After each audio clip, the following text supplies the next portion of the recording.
¿Alguna vez te atrapó por accidente la marea en la playa? Ese momento en que la ola golpea y te desorienta, sientes agua en la boca y la garganta, no sabes dónde es arriba y dónde es abajo.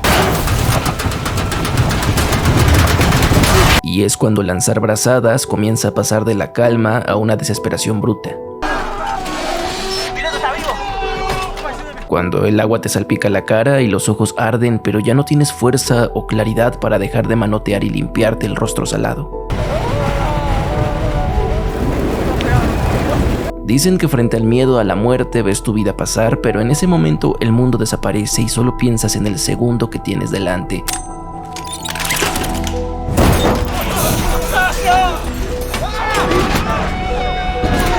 Y el siguiente. Y el siguiente. Ya no sientes el corazón, pero sientes el calor de tu garganta seca que va hasta tu pecho, como si llamas impulsaran la máquina de carne que se empeña en volver a la orilla.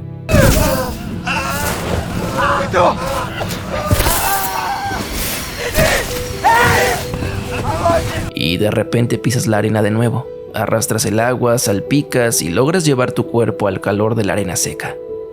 Y descansas agradecido.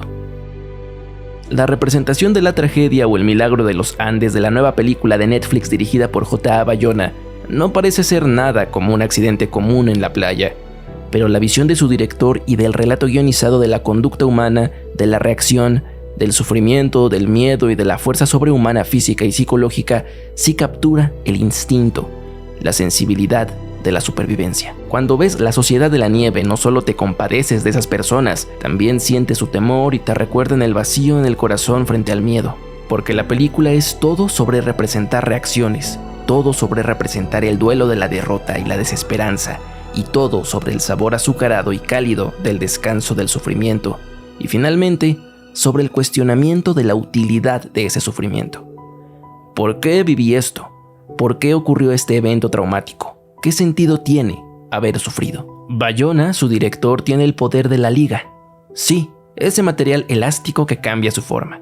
Se expande, se contrae y con la suficiente fuerza se rompe. Un poder que todo narrador ejerce con autoridad, pero solo los mejores, solo los que entienden el último recoveco emocional de la experiencia que están contando y del medio que están utilizando, pueden utilizar el poder de la liga con tanta precisión como Bayona nos enseña en esta película, con el dominio de la cámara, el dominio del ritmo, del suspenso, del timing y de los estados anímicos de su película. Una liga perfecta.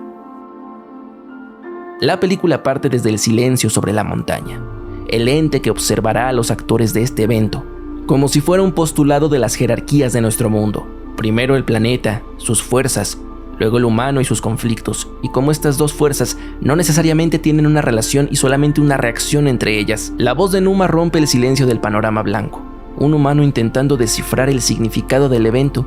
Unos dicen que fue una tragedia, otros hablan de un milagro. ¿Qué pasó realmente? La respuesta está en la montaña. La película desde el narrador se postula como una experiencia determinada por el recuerdo y el significado. Toma partido al posicionarse estrictamente en la mirada de la memoria y la experiencia, y esto revela la premisa principal de la película, justamente en forma de esa pregunta. ¿Qué significa un evento así en la vida de alguien? ¿Cómo tomamos un trauma al que sobrevivimos y perdimos tanto? La película trata de llegar a la respuesta de este cuestionamiento, mediante la representación de la violencia, el dolor, el sufrimiento, el valor, la esperanza, la desesperanza. La liga narrativa del relato es solamente una búsqueda de la respuesta de esta pregunta. ¿Qué significa para los sobrevivientes de este evento el haber sobrevivido? ¿Qué pasó en la montaña? Una visión humanista e íntima que no solo busca una experiencia voyerista en el sufrimiento ajeno, sino escarbar profundamente en el sentir de quien nos presenta esta historia, ya no solo en ese presente metrado, sino en el recuerdo que representa ese metraje, el recuerdo de haber sobrevivido.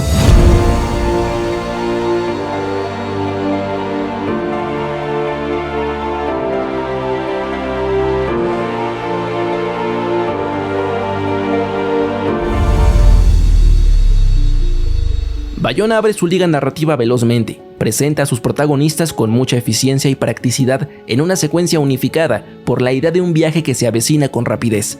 un equipo de rugby desincronizado por las aspiraciones individuales de algunos de sus miembros recolecta dinero para rentar un avión.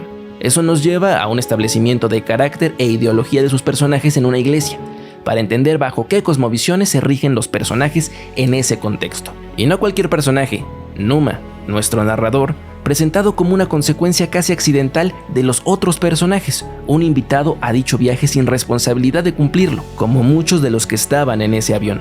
Bayona usa sus primeros minutos para establecer, además de una argumentación lógica de eventos y personajes que después desarrollará, establecer un tono, una sensación estomacal llamada ironía. La ironía dramática es un recurso que juega con lo que sabe el espectador. El espectador sabe que este viaje saldrá mal. El espectador sufre y está ansioso con cada interruptor que permite que este viaje suceda, y estos interruptores suceden demasiado rápido. Bayona apura el primer acto de la película con apenas 15 minutos de ironía, de una paz manchada que sabes va a morir y que quisieras dejar de ver a tiempo.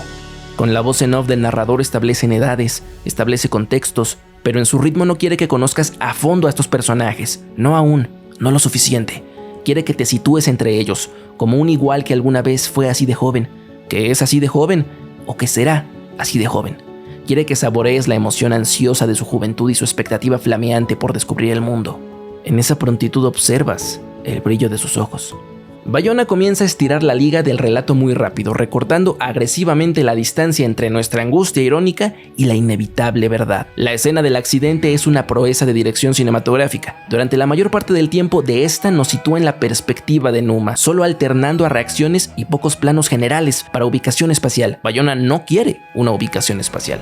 Busca la confusión del punto de vista. Nos encierra en el avión jugando con un zumbido desconocido que aumenta y aumenta. La desesperación de las autoridades del avión, la niebla veloz y la montaña entrando en un desvanecido frente a los ojos de Numa son suficientes para paralizar los músculos. Bayona estira su liga lo más que puede, extiende la tensión, el miedo, la desesperación, la reacción y juega con la esperanza de la calma de la salvación. Presenta la esperanza y la desesperanza danzando, para romper la liga por primera vez.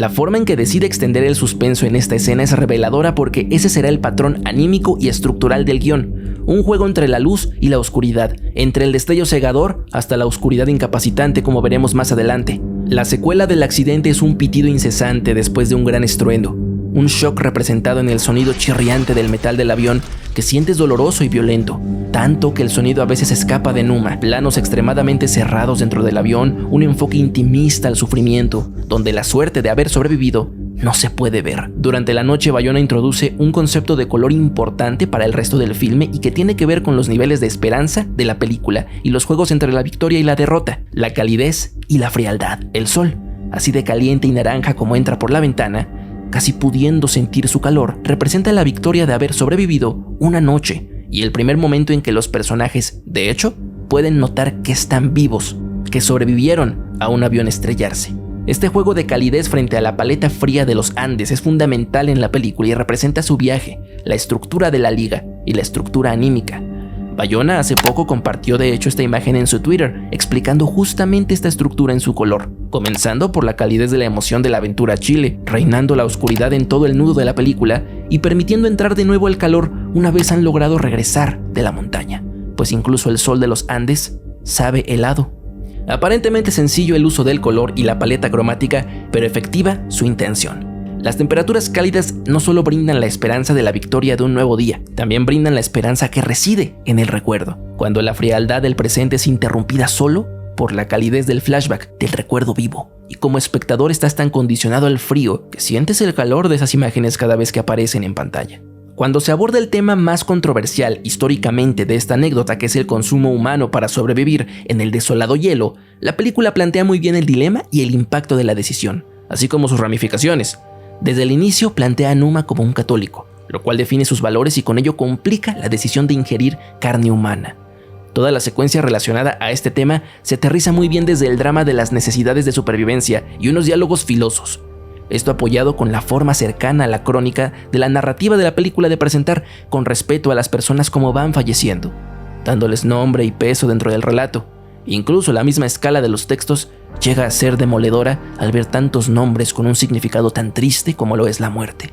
El resultado es una buena representación de las decisiones tomadas en esa montaña. No hay una aproximación morbosa sino sensible a querer replicar o acercarse a los sentimientos reales, además de con ello unir a estos individuos como una comunidad, donde las decisiones y acciones más difíciles tenían que ser tomadas por algunos para poder ayudarlos a todos. Este intercambio de conflictos, más que separar al grupo como parece sugerir la escena, termina uniéndolos más adelante, aunque en la escena parezca que se establecen fuerzas opuestas como lo son las miradas de Numa y los Strauch. En realidad, este es un planteamiento narrativo al arco de Numa, que más adelante tomará otras decisiones. La secuencia se alarga hasta el momento donde se enteran que no serán rescatados. Una escena con una aproximación visual perturbadora. De nuevo, regresando a la intimidad de la reacción y la cercanía, con un lente panorámico, Bayona graba a sus actores muy cerca, reaccionando a su perdición, desesperados, perdiendo toda compostura, para dejarlos en la lejanía del blanco en una yuxtaposición al sonido cotidiano de la radio de la ciudad.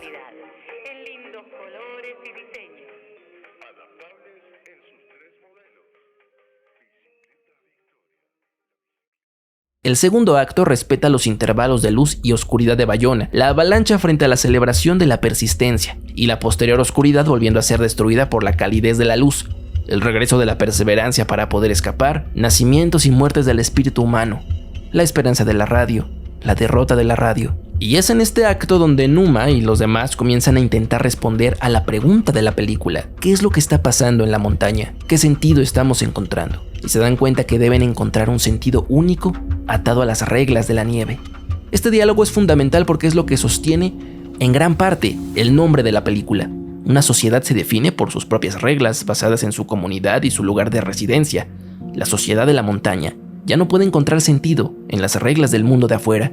Debe encontrarlo en la nieve. El dios de la iglesia, al que vas cada domingo con el estómago lleno y tu abrigo bajo el brazo, no tiene sentido en el frío de la montaña. El sentido de la montaña se encuentra en la humanidad que comparten, en la esperanza que se dan para aguantar y en las atrocidades que tienen que hacer para seguir viviendo. Numa acomoda sus creencias en la montaña y entiende que ese momento y lo que se tiene que hacer ahí es más importante que lo que dejó en la ciudad y en lo que creía en la ciudad. Pertenecer a la sociedad ayuda a la sociedad. Sobrevivir, comer, ayuda a todos. La sociedad es más grande que el individuo. Numa, sin embargo, está herido y poco a poco la película revela que no saldrá de la montaña. Nuestro narrador no es alguien sentado ahora en un sillón caliente y una lámpara ambiental iluminando las arrugas de su rostro. El narrador murió en la montaña.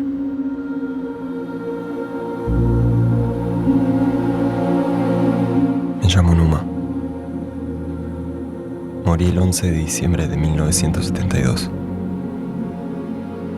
mientras dormía. La película, no teniendo suficiente con honrar el recuerdo de aquellos que murieron mediante la sensibilidad del retrato de su sufrimiento y su vida, de la cercanía a la experiencia de la supervivencia y lo que esto conlleva desde lo físico a lo psicológico y lo ideológico, revela tener todo su peso en una persona que ya no está. El corazón de la sociedad está en el recuerdo de Numa y su importancia para el grupo. Numa es la respuesta para los que quedaron vivos. En una última pérdida de esperanza, donde la oscuridad parece permanente al no funcionar la radio, ¿qué más queda por hacer? Que no sea enfrentarte al interminable frío y a la extensión desconocida de las montañas. Un viaje sin boleto de vuelta. Numa toca, con su último calor, a Roberto para darle la esperanza que necesita. El guión tiene metrados sus giros anímicos y condiciona en cadena su avance. El fin del arco de Numa, en el que entrega su vida a la sociedad contradiciendo su inicial respuesta a la antropofagia, olvidándose del dios de su ciudad, el fin de ese arco es el inicio del arco final, el que logra iniciar las acciones de sus amigos para escapar. La escena es bella, el silencio es lo que la domina porque Numa ya no está. Les habla a través de las palabras, de la memoria, del legado. Mientras seguimos sus palabras tocando a sus compañeros, Bayona juega con la expectativa del contenido del papel y cierra la escena con un plano que parece romper la cuarta pared. Parece mirarte. Nando nos da la carta a nosotros y nos mira a los ojos, revelando así el contenido de la misma. La frase final de Numa es la respuesta que encontró en la montaña, el sentido del accidente que su mente le construyó. Incluso si iba contra lo que creía de su dios. Salimos mañana. Así inicia el último acto de la película. el enfrentamiento al titán de hielo que son los Andes. El último intento, dándolo todo si falla. Y Bayona mete su último giro negativo para estirar la liga lo más que puede en su relato, para hacernos levantar del asiento una última vez de desesperación. Arriba de la muralla de hielo no hay más que un mar de murallas iguales, montañas y nieve. Como si presentara a un monstruo colosal, su cámara panorámica introduce al resto de los Andes. Esta escena, sin embargo, es muy bella. Nando se convence de que tienen que poder lograr ese último viaje en el valle, de que debe de haber una salida ahí delante. Esta escena está rodada de una forma muy interesante. Si bien es un planteamiento espacial de lo que ellos tendrían que recorrer para poder salir de los Andes, la cámara jamás muestra las montañas mientras Nando explica su plan. No visualiza sus ideas para que sepamos cuánto les faltaría recorrer. En su lugar, vemos este plano contra plano súper cerrado mientras Nando convence a Roberto. La conversación más cerrada e íntima de la película. Ninguna está grabada así.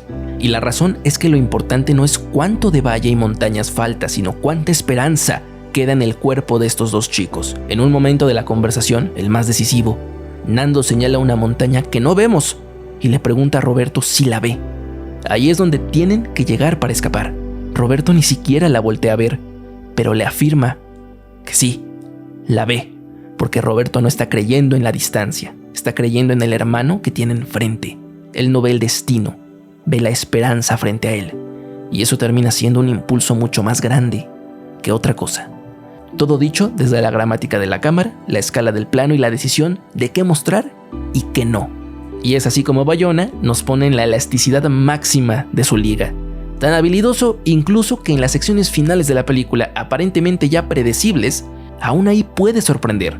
La introducción de su salvador no es otra que una desde la subversión en las escalas de giros. Primero nos muestra a los dos chicos quedarse sin comida, enfermarse por la misma y quedar en las últimas, para sorprendernos con una esperanza pequeña, solo para distraernos del siguiente gran giro y afectarnos aún más. De la lagartija a la salvación. Para esta sección de la película, el sol regresa, más cálido, más caliente, en un montaje alterno donde muestra al mundo reaccionar y movilizarse a gran velocidad con el descubrimiento. Muestran la calma de la montaña y el lento pasar del tiempo para su cotidianidad. Pero al saber que por fin ya vienen, el sol les pega con la misma calidez que a Fernando y Roberto ahí abajo. Es la última luz cálida temporal que Bayona usa en la montaña. Las sensibilidades del sufrimiento son buenas, poderosas, pero ahora Bayona introduce detalles sobre cómo reciben la victoria.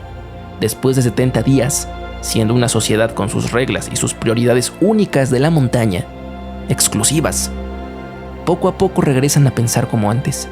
Se peinan, se lavan los dientes, usan cera, pequeños detalles de la esperanza a la reinserción, pequeños pero devastadores, que construyen, poco a poco, un crescendo.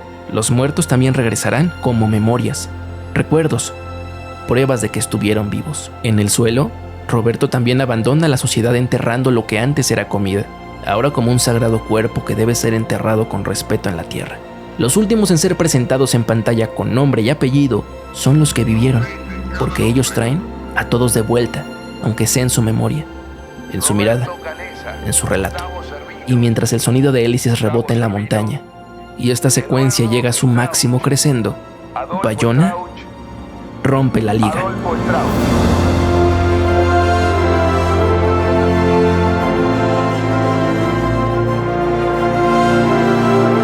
La escena es un espejo de cuando perdieron la esperanza, cuando vieron a su mundo morir en la montaña.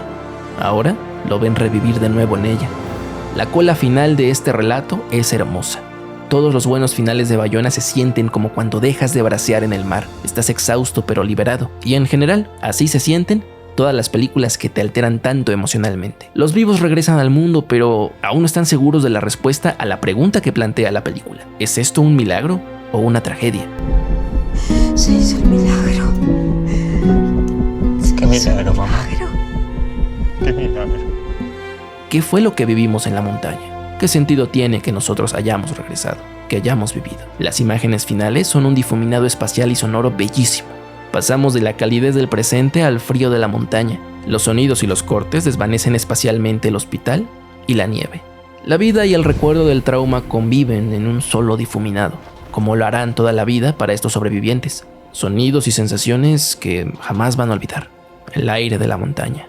No puedes estar vivo sin pensar en los que no están contigo.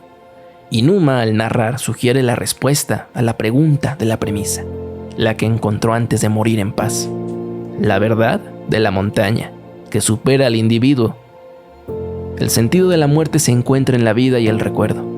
No es un castigo morir ni es un premio vivir. El sentido de lo que pasó en la montaña está en la interpretación humana del trauma y el valor que sacas de ello. Interpreta la memoria, recuérdalos. Esa es la verdad de la montaña, la que tienen que contarle al mundo. La película es un homenaje precioso a esa idea. El valor de lo que se perdió solo está en los que se quedan y en los que podemos conocer esa memoria. Foto por foto, relato por relato, pantalla por pantalla.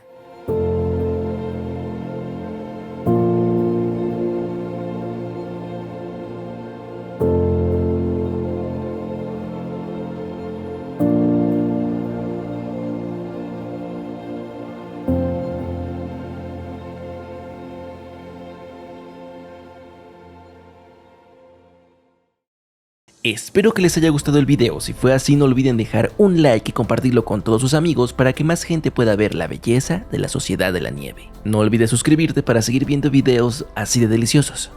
Y comenta aquí abajo de qué siguiente película te gustaría ver un análisis así. Y bueno, esto fue Filmsplay y yo soy André. Espero vernos pronto en un nuevo video.